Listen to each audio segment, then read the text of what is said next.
마태복음 13장 53절에서 58절까지 우리 함께 읽겠습니다. 예수께서 이 모든 비유를 마치신 후에 그곳을 떠나서 고향으로 돌아가사 그들의 회당에서 가르치시니 그들이 놀라 이르되 이 사람의 이 지혜와 이런 능력이 어디서 났느냐? 이는 그 목수의 아들이 아니냐? 그 어머니는 마리아 그 형제들은 야고보, 요셉, 시몬, 유다라 하지 않느냐? 그 누이들은 다 우리와 함께 있지 아니하냐? 그런즉 이 사람의 이 모든 것이 어디서 났느냐 하고 예수를 배척한지라. 예수께서 그들에게 말씀하시되 선지자가 자기 고향과 자기 집 외에서는 존경을 받지 않음이 없느니라 하시고 그들이 믿지 않음으로 말미암아 거기서 많은 능력을 행하지 아니하시니라. 아멘. 오늘은 등하불명, 물건을 가까이 두고 찾지 못하는 그런 모습에 대해서 우리가 함께 나눠보도록 할 텐데요. 등잔 밑이 어둡다라는 속담과 같은 의미라고 생각하시면 될 것 같습니다. 많은 성도님들이 진리 이렇게 이야기하면 굉장히 막연하게 생각하고 나와는 굉장히 동떨어진 멀리 있는 그 어떤 무언가, 숨겨져 있는 어떤 그런 것이라고 생각을 합니다. 실상 그렇지가 않습니다. 하나님은 가까이 계십니다. 진리는 언제나 가까이 있어요. 등잔 밑에 있는 줄을 모르고 우리가 발견하지 못하는 것이죠. 이 생각부터 먼저 우리가 새롭게 조정해야 돼요. 진리는 가까이 있다. 하나님은 가까이 계신다라는 겁니다. 오늘 본문을 보시면 예수님께서 하나님 나라를 비유로 설명하신 후에 고향에서 겪은 사건이에요. 이 사건을 통해 우리에게 무언가를 말씀하시려고 하는 건가라는 걸 우리가 잘 한번 생각해 볼게요. 안식일이 되어 예수님께서 말씀을 전하시는데 다른 지역에서 사람들은 예수님의 말씀을 잘 듣고 잘 경청하고 잘 따랐습니다. 그런데 자신의 고향을 포함해서 자기가 있었던 인근 지역 벳세다나 가버나움이나 이 나사렛에서는요, 예수님 말씀을 잘 귀담아 듣지 않았습니다. 그런데 이게 특이한 현상이 아니라 사람은 어떤 대상을 자신이 알고 있는 선 안에서 해석을 해요. 어렸을 때부터 봐온 아이를 나중에 봐도 자신이 어렸을 때 갖고 있던 기억을 가지고 그 아이, 그 사람이 자라더라도 그 사람의 모습을 해석합니다. 그래서 사람들에게 있어서는요, 이 머릿속에 있는 선이라는 것이 정말 중요해요. 그런데 이 선은 누가 그어주기도 하고 어떤 환경에 의해서 만들어지기도 합니다. 모든 사람 머리에는, 모든 사람 생각 속에는 다 이 선이 있어요. 가장 이해하기 쉬운 것이 사실 이제 총선이잖아요. 사람들의 생각은 여러분 다 다를 수밖에 없습니다. 나만 진리가 아니고 저 사람은 비진리야 이런 것이 아니에요. 사람들의 생각은 다 다를 수밖에 없어요. 그런데 내가 지지하고 있는 당이나 내가 지지하는 어떠한 사람이 있어요. 왜 그 당과 사람을 지지할까? 이게 맞을 수도 있고 일치할 수도 있고 일치하지 않을 수도 있어요. 그런데 내가 그 당과 그 사람을 지지할까? 이게 바로 내가 긋고 있는 선이다라는 것입니다. 이 선을 잘 알아야 돼요. 아니면 그 당이 내 머릿속에 선을 긋고요. 그 사람이 내 머릿속에 선을 긋은 거 안에서 내가 해석을 하는 거예요. 이게 좋다 나쁘다라는 것이 아니라 내 선이 아닌 타인에 의해 주어진 선이라는 거죠. 내가 왜 저 당과 저 사람을 좋아해야 하는지 알아야 내 선이 보여요. 왜 제가 이 말씀을 드리냐면 총선이 가깝기 때문에 그냥 쉽게 말씀드리는 것 뿐이지 종교도 마찬가지입니다. 왜 장로교이지? 왜 감리교지? 왜 침례교지? 이걸 모르면 우리 목사님이 그냥 그렇대 라는 선이 그냥 생기는 거고, 난 어렸을 때부터 감리교니까 그냥 감리교야 라는 선이 생기는 겁니다. 불교도 마찬가지고 이슬람교도 마찬가지예요. 이게 정말 중요합니다. 정말 중요한데 문제는 엄청 피곤하죠. 내가 진짜 이 세상 고민할 것도 많은데 그런 것까지 고민하면서 살아야 되나? 라고 생각하면서 살아가게 되잖아요. 이제 그러면 안 된다라고 만든 게 교육인데, 사실상 교육이 다시금 그 선을 긋고 있는 역할을 하고 있어요. 역대상을 보시면요, 족보가 쭉 나옵니다. 족보가 쭉 나오는데 거기에 느닷없이 굉장히 특이한 인물 하나가 나와요. 역대상 4장 10절을 보시면요, 우리 같이 한번 읽어보도록 하겠습니다. 야베스가 이스라엘 하나님께 아뢰어 이르되 주께서 내게 복을 주시려거든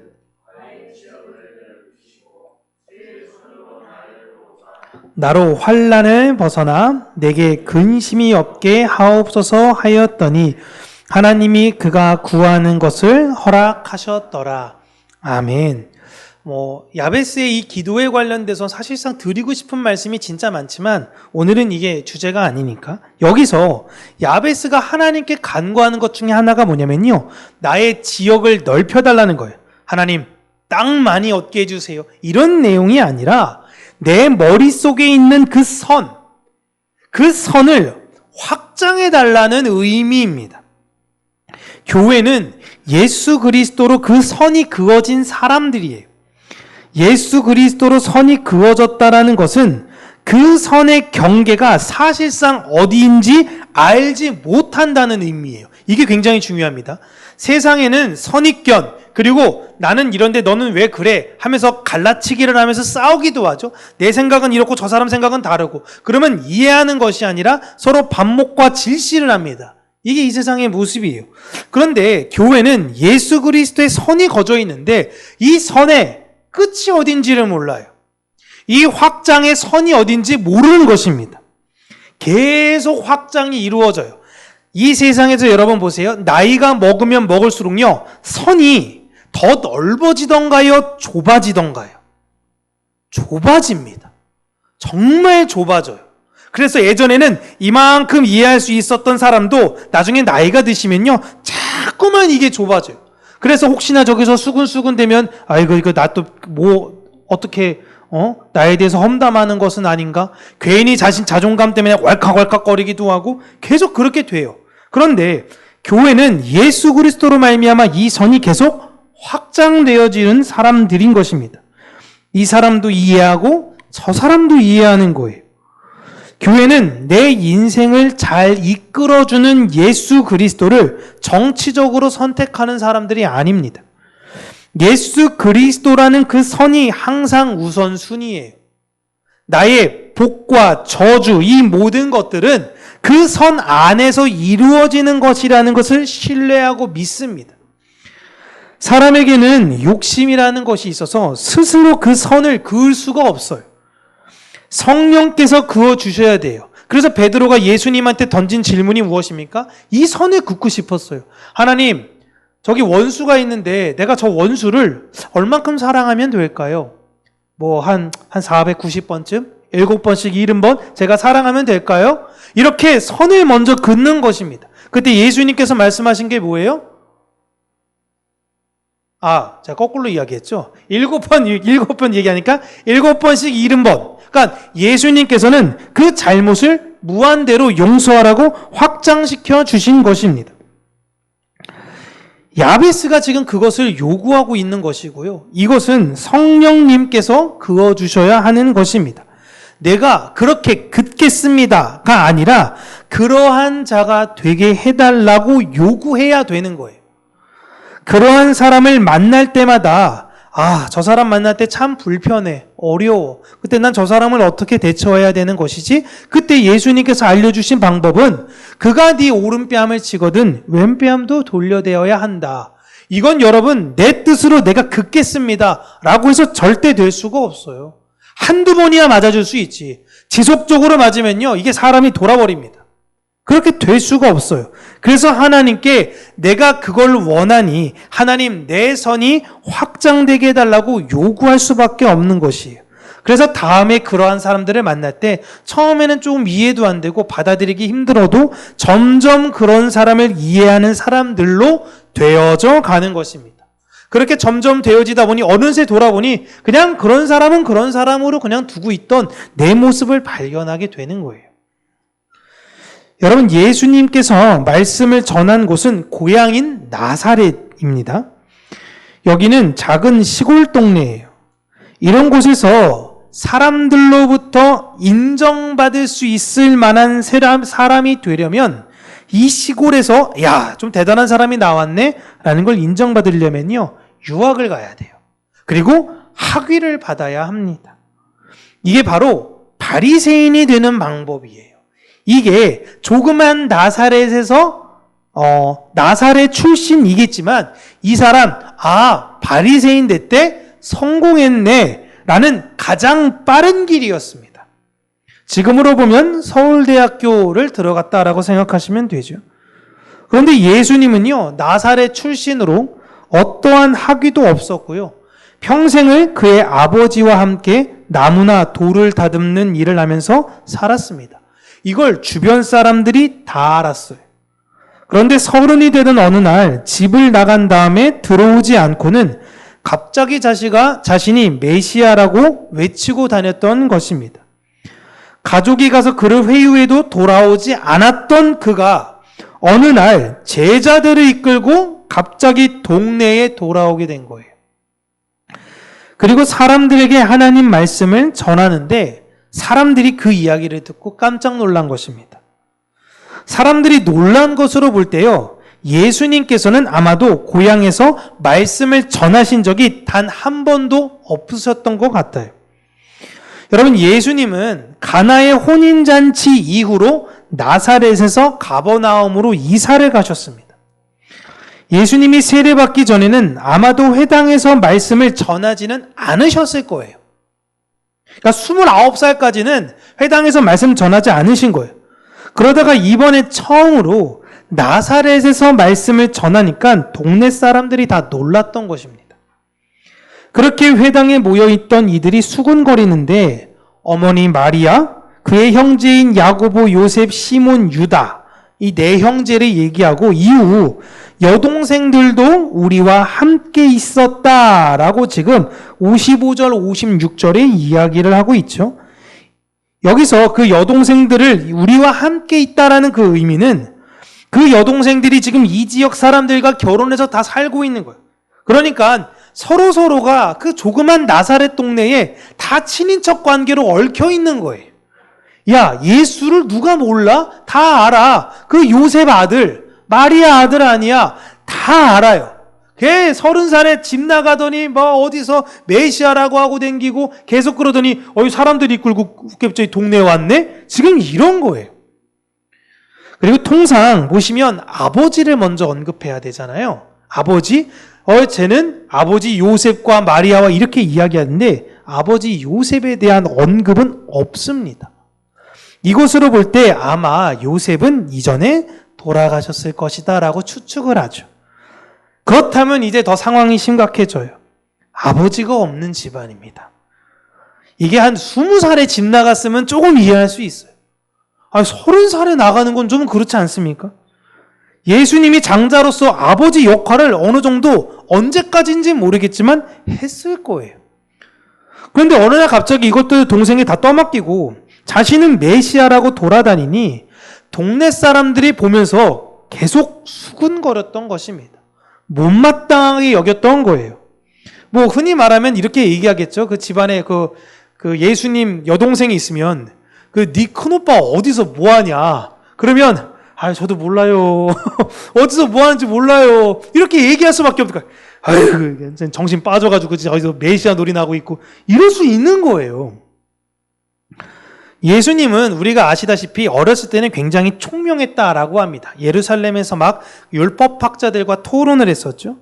근데 아무리 총명해도요, 몸 쓰는 일을 하는 사람이 갑자기 어느 날 신학자가 되어서 말씀을 가르친다라고 이야기하면 사람들이 받아들이기 쉽지 않습니다. 그래서 예수님을 배척했다라고 이야기를 하죠. 여기서 배척했다라는 건 나가, 이 동네에서 나가 이렇게 이야기했다라는 의미가 아니라 아무도 예수님 말씀을 듣지 않았다라는 의미예요. 그러니까 무시했다라는 겁니다. 무시했다. 그러자 예수님께서 선지자가 자기 고향과 자기 집 외에는 존경을 받는다라는 말씀을 하시고 거기에서 많은 능력을 행하지 않으셨다라고 하시죠. 예수님의 이 언급을 보면 고향 사람들의 반응에 실망한 모습으로 나오는 핑계 같아 보이지 않으십니까? 얼마나 뻘쭘하겠어요. 자기가 얘기하는데 동네 사람들이 다 무시해요. 그 제자들이 예수님 고향이라면서요. 아무도 안 들어. 그러니까 야 원래 선지자는 자기 고향에도 잘 안 통해. 이렇게 얘기하는 것처럼 보이지 않으시나요? 너무 궁색하잖아요. 그리고 나서는 야 내 말 안 들어? 그럼 나도 여기서 능력 안 보여줄 거야. 좀 이런 느낌으로 비춰질 수 있는 것 같지 않습니까? 우리가 알고 있는 지난주 고난주간에 십자가를 지셨고 우리를 구원하시기 위해 사랑의 모습으로 부활하신 예수님의 모습과는 너무 다른 거 아닌가요? 이거 너무 뒤끝 있어 보이지 않는 건가요? 그런데 이 본문은 사실 그러한 내용이 아닙니다. 제가 왜 이런 이야기를 하냐면 자유주의 신학자들이 이런 거 갖고 자꾸 공격을 해요. 이 내용은 말씀으로 변화된 교회가 겪게 될 모습을 예수님께서 보여주고 계시는 것입니다. 예수님께서도 고향 사람들을 바라보실 때마다 얼마나 마음이 많이 쓰이셨겠어요. 우리도 마찬가지로 그럴 수 있는 거죠. 내가 예수 그리스도로 말미암아 복음을 영접하게 될 때에 내 가족을 바라보게 되면요, 그 긍휼의 마음이 나올 수밖에 없어요. 가족, 친한 사람, 더 마음이 쓰여요. 그래서 그들에게 복음을 전하려고 할 때 그들이 뭐라고 받아들일까요? 너나 잘하세요. 이렇게 이야기한다라는 것입니다. 알겠어. 그만 좀 얘기해. 라고 이야기를 하는 겁니다. 오히려 나와 가까운 사람들에게 복음이 더 잘 안 전해져요. 그런 반응이 너무나 안타깝지만 당연하다라는 걸 말씀하시는 겁니다. 당황하지 말라는 거예요. 분노하지 말라고, 속상해하지 말라는 것입니다. 예수님은 나사렛에서 수많은 기적을 일으켜서 사람들의 생각을 다 바꾸실 수 있을 겁니다. 소문에 의하면 엄청난 능력을 보인다 그러는데 회당에서 이 말씀 전하신 다음에 사람들 놀랐대. 좋은 타이밍이잖아요. 자, 아픈 사람 하나 나오세요. 안진뱅이 한 명 일으켜 세워요. 그러면 그냥 상황 다 정리되는 겁니다. 근데 예수님 그렇게 하지 않으세요. 이게 훨씬 더 효율적이고 효과적일 것 같은데 안 하십니다. 사랑과 위로가 필요한 자들, 그 사랑과 위로가 나에게 얻고자 하는 아주 적은 무리의 사람들에게만 그 사랑과 위로를 나누시고 그곳을 조용히 떠나십니다. 예수님은 자신을 잘 아는 자들에게 지금 외면을 받고 계시는 거예요. 그들은 눈앞에 계신 메시아를 두고 다른 메시아를 기다리며 하나님 나라를 소망하고 있는 참으로 안타까운 모습을 우리에게 보여주고 있는 것입니다. 이것이 복음을 영접한 우리의 모습이 될 수 있어요. 또는 그렇게 될 것입니다.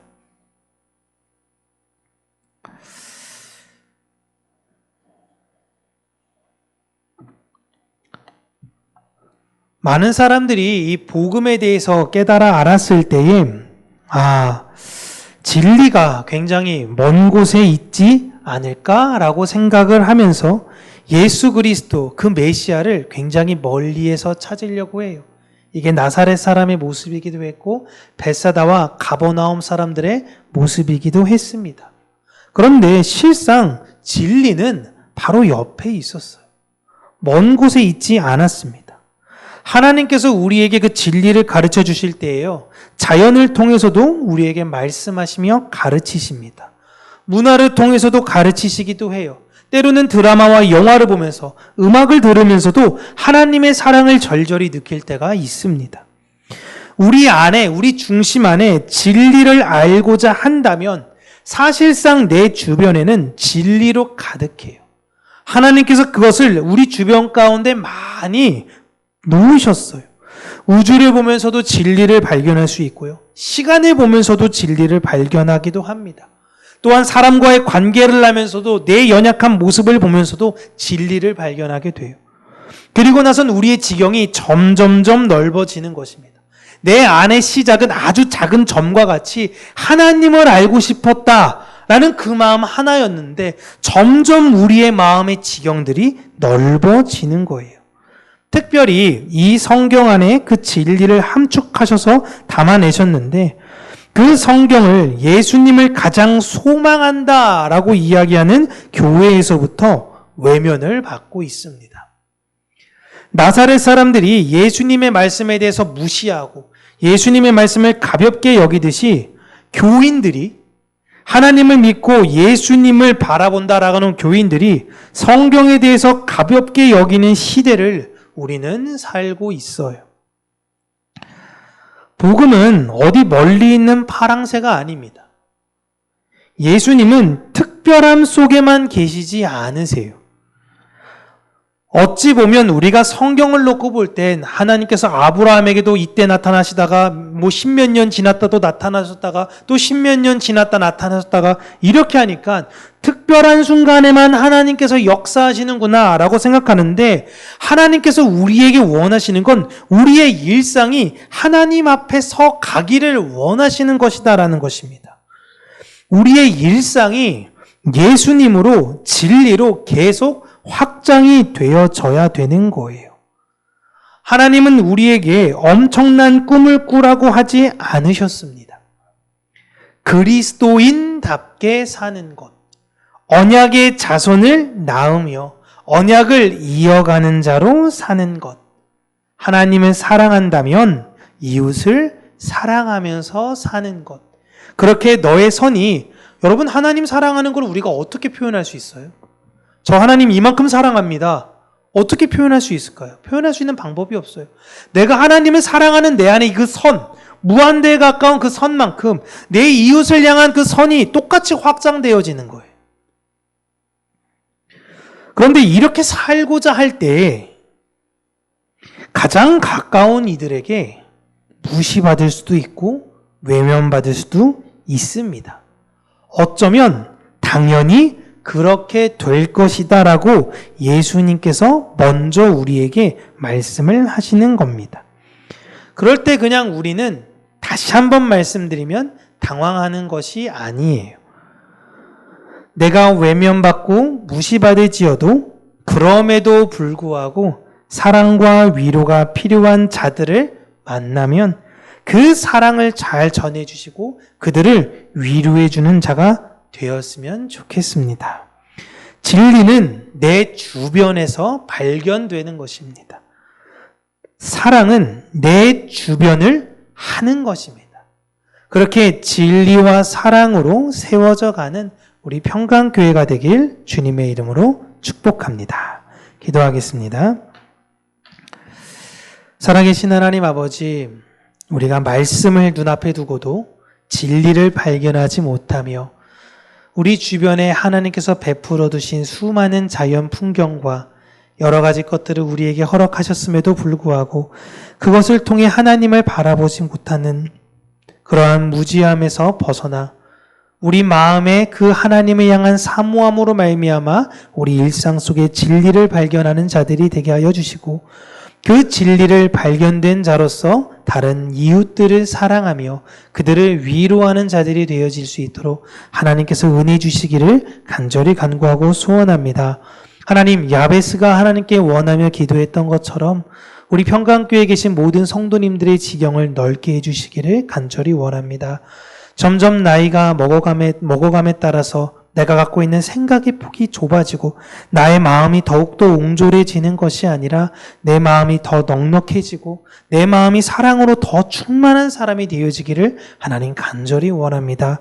우리의 지경을 넓히시고 그 놀라운 복을 흘려주는 자들이 될 수 있도록 은혜 허락하여 주시옵소서. 예수님 이름으로 기도합니다. 아멘.